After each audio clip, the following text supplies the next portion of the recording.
சந்திர கிரகணம் நேற்று வந்துருந்துச்சுல்ல, அந்த ஃபோட்டோ பார்த்தீங்களா? அப்போ எடுத்தது தான் அது. நல்லா அழகாக இருக்குதுல்ல. என் பையன் தான் எடுத்திருந்தான்.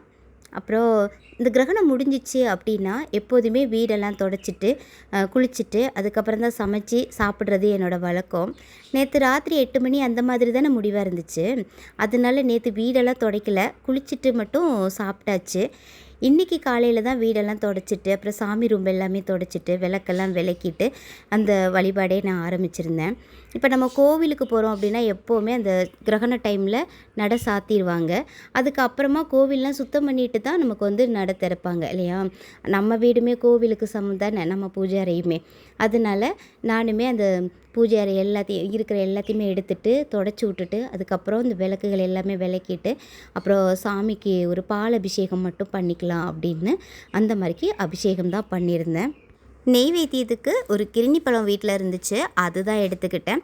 இந்த கிர்னி பழம் இந்த சம்மர் டைமில் வந்துடும்.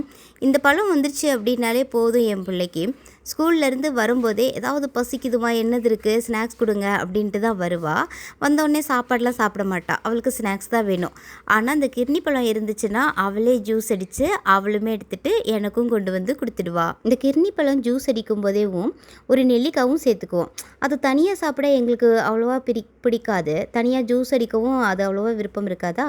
இந்த பழத்தோடு சேர்த்துக்கும் போது அது தனியாலாம் தெரியாது, டிஃப்ரெண்ட்டாலாம் இருக்காது, நல்லாவே இருக்கும். நாங்கள் அப்படி தான் எடுத்துக்குவோம்.